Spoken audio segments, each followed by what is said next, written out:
Hujambo, leo ni Jumatatu, Juni 23, 2025 na kukaribisha katika matangazo ya moja kwa moja ya Amka na BBC. Mimi ni David Inkia. Katika Amka na BBC asubuhi hii,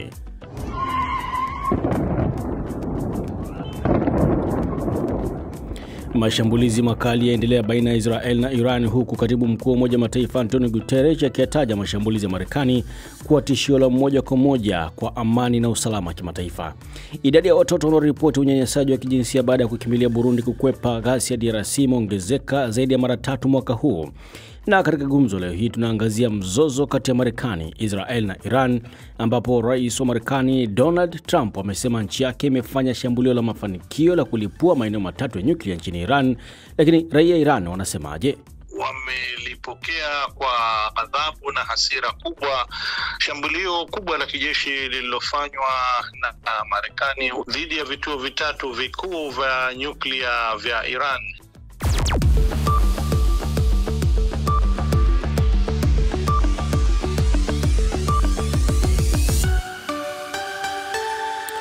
Na tunao mkusanyiko wa habari kem, lakini kwanza ni muktasari wa habari za ulimwengu ikisoma kwako na Jamhuri mwa Vyombo. Karibu Jamhuri. Shukran Kia, karibu msikilizaji. Rais wa Marekani Donald Trump sasa amedokeza kwamba wanataka kuwe na mageuzi ya kiutawala nchini Iran. Huu ni msimamo mpya. Awali alikuwa amekana kwamba mashambulizi ya Marekani dhidi ya Iran yana malengo kama hayo. Nalo Baraza la Usalama la Umoja wa Mataifa limefanya kikao cha dharura kuzungumzia swala hilo la mashambulio ya Marekani dhidi ya vituo vya kinyuklia vya Iran. Balozi wa Iran katika Umoja wa Mataifa, Bwana Amir Said Ivaran, ameendelea kushtumu mashambulio hayo, akiyaita uchokozi mkubwa wa Marekani. Pia amemkashifu vikali Waziri Mkuu wa Israel Benjamin Netanyahu, akimtaja kuwa mchochezi halisi. Once again, the internationally wanted war criminal Netanyahu Kwa mara nyingine tena, mhalifu wa kimataifa Benjamin Netanyahu amemudu kuiburuza Marekani na kuitumbukiza katika vita vingine vipya na vya gharama kuu. Marekani imekuwa ikipuuza kanuni za Umoja wa Mataifa na kuvuruga eneo hili, huku ikihangaisha raia wengi wa Mashariki ya Kati, wakiwemo wa Iraq, wa Afghanistan, Libya na kadhalika. Kwa miaka mingi, Israel ambayo yenyewe imejaza silaha zikiwemo za kinyuklia ndio imekuwa ikieneza fitina na uongo mkubwa kwamba Iran inataka kujenga silaha za kinyuklia. While there has not been even one shred of evidence. Israel kwa upande wake imekariri kuwa Iran imekuwa ikiunda silaha za kinyuklia kwa lengo la kuiangamiza Israel. Wakati huo Israel imeendelea kushambulia huko Iran na pia Gaza, huku vifo vikiendelea kuripotiwa karibu kila siku. Omar Mkambara anayo maelezo zaidi. Wizara ya masuala ya afya inayosimamiwa na Hamas imesema zaidi ya watu 50 wameuawa, ikiwa ni idadi ya siku 3 tu zilizopita, kutokana na mfululizo wa mashambulizi ya Israel. Wengi waliofariki walishambuliwa na vikosi vya Israel walipokuwa wanakwenda kupokea misaada ya kibinadamu. Asilimia kubwa ya wakazi wa Gaza wamekuwa wakitegemea misaada ya kibinadamu tangu vita kuanza. Zuio la Israel la misaada kutokuingia Gaza limesababisha wengi kuugua utapiamlo, haswa watoto, na matukio ya vifo kama hivyo yameongeza hofu na ugumu zaidi wa kimaisha. Na viongozi wa Kiafrika waliokutana huko nchini Nigeria wameelezea wasiwasi wao kuhusu kuongezeka kwa vitendo vya uvunjifu wa kiusalama katika ukanda huo. Wameorodhesha vichochezi kuwa usambazaji wa silaha na kushamiri kwa hali ya mapinduzi ya kijeshi. Rais wa Nigeria Bwana Bola Tinubu amehimiza kuwe na mkakati mpya wa kukabiliana na changamoto hizo, ikiwemo kubadilishana taarifa za kiintelijensia. Hii ni BBC.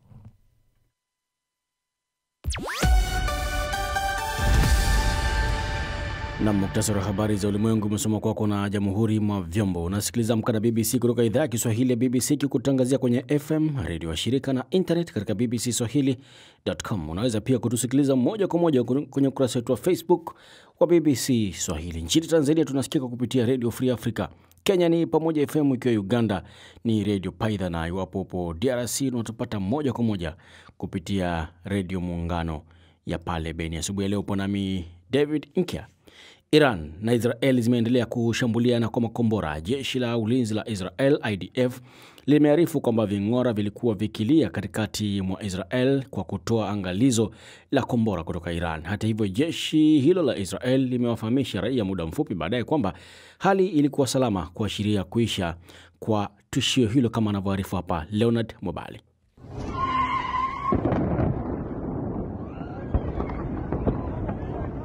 Mapema siku ya Jumapili, Tel Aviv ilipigwa na makombora ya masafa marefu ya Iran. Majengo ya makazi yaliharibiwa. Takriban makombora 27 ya Iran yalirushwa katika awamu mbili tofauti, iliyapiga maeneo ya kaskazini na kati ya Israel yakiwemo Haifa, Nes Ziona na Rishon Lezion. Israel ilituma ndege 20 za kivita kufanya kile ilichokiita mashambulizi ya kiintelijensia kote Tehran, Kalmanshah na Hamedan. Kwa mujibu wa maafisa wa Israel ni kwamba malengo ya mashambulizi hayo ya Israel ni kulenga eneo la kurushia makombora, mifumo ya rada na satellite. Waziri wa ulinzi wa Marekani amesisitiza kwa mashambulizi ya mabomu katika maeneo makuu ya nyuklia ya Iran hayakukusudia kuiangusha serikali ya Iran. Pete Hegseth aliwaambia waandishi wa habari kwamba hiyo ilikuwa operesheni sahihi ya kijeshi ambayo haikuwalenga wanajeshi wa Iran au raia, na kuongeza kuwa shambulizi hilo lilikuwa na mafanikio makubwa. Waziri wa mambo ya nje wa Iran amemshutumu Donald Trump kwa kuwasaliti watu wa Marekani pamoja na Iran kwa kuamuru mashambulizi hayo ya mabomu. Abbas Araghchi amesema Marekani imevuka mstari mkubwa mwekundu, na ameongeza kuwa anatarajia kusafiri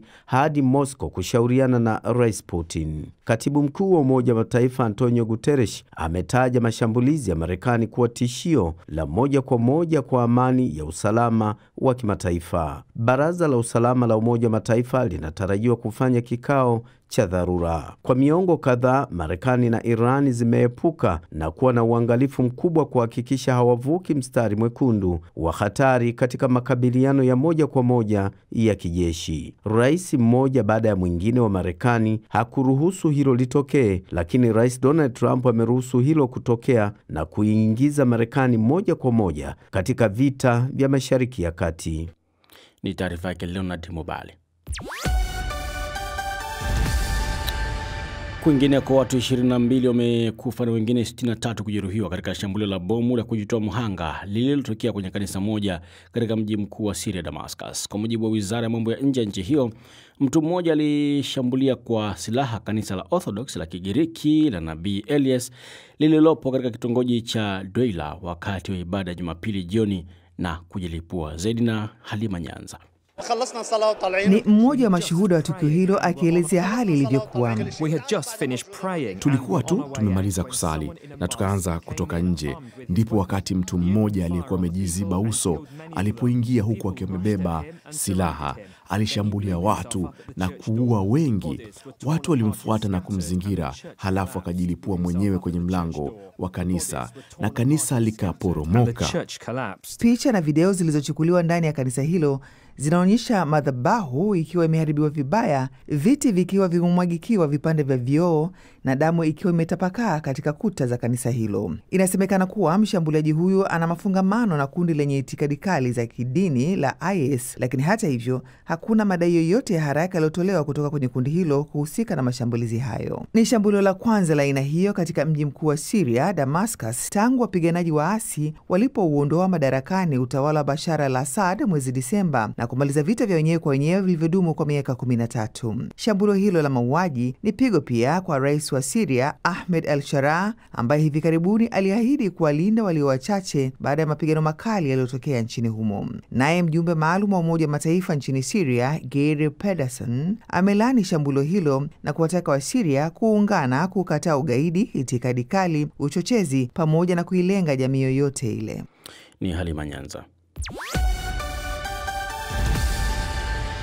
Idadi ya watoto wanaoripoti unyanyasaji wa kijinsia baada ya kukimbilia Burundi kukwepa ghasia katika Jamhuri ya Kidemokrasia ya Kongo imeongezeka zaidi ya mara 3 kwa mwaka huu, huku kupunguzwa kwa misaada kukisababisha changamoto zaidi. Kwa mujibu wa shirika la hudumia watoto la Save the Children, kesi zaidi ya 478 za ukatili wa kijinsia zilirekodiwa nchini Burundi, zikiwemo 172 za watoto, nyingi zikiwa ni za ubakaji, ambazo ni ongezeko la 249% kutoka mwaka uliopita. Kufahamu zaidi hapo awali, nimezungumza na Delphine Mugo, meneja wa habari wa Save the Children Africa, anayeanza kukuelezea hali hii ya dhuluma dhidi ya watoto kutoka DRC ni mbaya kwa kiasi gani.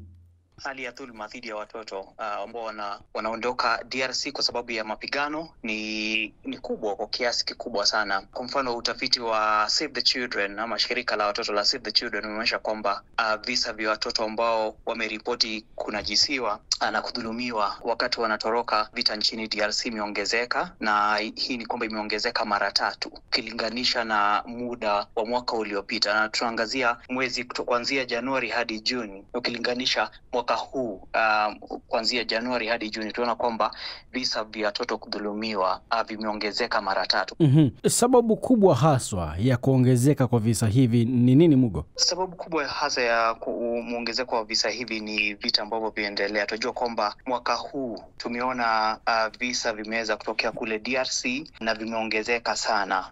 Ikijulikana kwamba tulipoanzia mwaka Januari na kuja Februari, visa vya vita viliongezeka sana.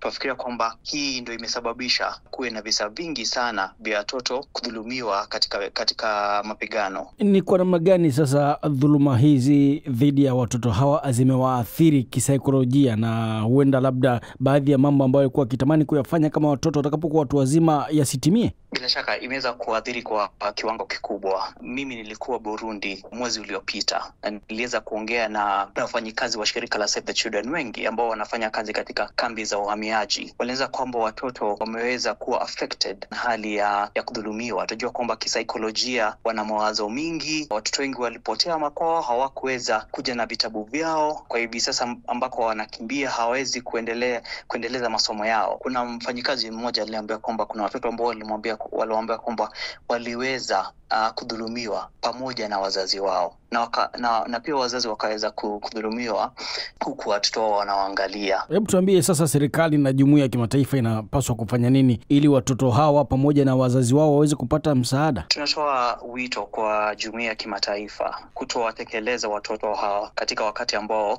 wanawahitaji zaidi. Hivi sasa tunajua kwamba msaada ambao unatolewa kwa watoto umeweza kupunguzwa. Kwanza kabisa, tunaomba jumuiya ya mataifa iweke mikakati ambayo itaweza kuleta amani nchini DR Congo, na vile msaada wa dharura ambao unapatiwa watoto na familia usiweze kupunguzwa, ilhali wafadhili waweze kuongeza fedha kwa mipango inayowasaidia watoto na hasa wakimbizi kutoka DRC ambao wanaingia nchini Burundi. Delphine Mugo, huyu meneja wa habari Save the Children Africa. Na sasa nampisha Omar Mkambari, mshambuliaji namba 9. Twende bwana. Esther, kama hilo namba 9 limemuuma. Imemuuma. Basi muite mshambuliaji. Esther, wewe mshambuliaji, basi usifurahi wewe. Asante David, na moja kwa moja nianzie nchini Tanzania ambako ubingwa wa ligi kuu Tanzania bara kwa msimu wa 2024-25 utajulikana siku ya Jumatano kwa wababe wawili wa Kariakoo watakapokutana. Ni kati ya Simba na Yanga. Yanga walishinda mchezo wao wa jana dhidi ya Polisi kwa ushindi wa goli 5-0 na hivyo kuendelea kuongoza ligi kwa alama 1 zaidi ya Simba ambao pia wao waliweza kushinda kwa goli 1-0 dhidi ya Kagera Sugar, na hivyo mchezo wa mwisho wa Simba na Yanga utakuwa natoa nani bingwa, wakati timu zingine zote 14 zimekwisha kumaliza kucheza michezo yao ya ligi kuu kwa msimu wa 2024-2025. Kwa hiyo Jumatano tutakuwa tunajua nani anakwenda kuwa bingwa wa ligi kuu Tanzania bara. Ken Gold pamoja na Kagera Sugar tayari wamekwisha kushuka daraja, huku Fountain Gate na Tanzania Prisons wakienda kucheza ile hatua ya playoff kutafuta nafasi ya kusalia ligi kuu Tanzania bara. Lakini nchini Kenya, ligi kuu ya hapo Kenya ilitamatika pia jana kwa kikosi cha Police Kenya kuweza kutoa ubingwa msimu wa 2024-25. Police walitoshana nguvu na Gor Mahia kwa sare ya 1-1 na hivyo kutoa ubingwa. Police Kenya watawakilisha Kenya kwenye michuano ya klabu bingwa Afrika, huku Gor Mahia wao wakiwa wanawakilisha katika michuano ya kombe la shirikisho barani Afrika. Sasa tuelekee kwenye michuano ya kombe la dunia la vilabu inayoendelea kule Marekani ambako Juventus aliwachapa Wydad Casablanca kwa goli 4-1 na hivyo rasmi Wydad anakuwa ameondoshwa kwenye mashindano. Real Madrid licha ya kucheza pungufu ya mchezaji mmoja kwa muda mrefu zaidi waliibuka na ushindi wa goli 3-1. Na mchezo mwingine ulikuwa ni ule wa kundi H ambako Salzburg alienda suluhu ya bila kufungana na Al Hilali, mchezo ambao umemalizika hivi punde. The Citizen Manchester City wao wametakata ushindi wa goli 6-0 dhidi ya Al Aini. Lakini leo kutakuwa na michezo mingine. Vijana wa Diego Simeone El Cholo Atletico Madrid watakuwa na kipiga na wahuni wa Botafogo kutoka kule nchini Argentina, wakati Seattle Sounders dhidi ya klabu ya soka ya PSG. Na kwenye tennis sasa duniani ni kwamba Carlos Alcaraz amefanikiwa kutoa taji la pili la Malkia katika mchezo ambao ulichezwa finali hapo jana usiku kwa kumfunga Mhispania Gigi Lekeha. Bwana, siniondoke. Wewe ondoka, tutakutana baadaye au tutakutana Jumatano.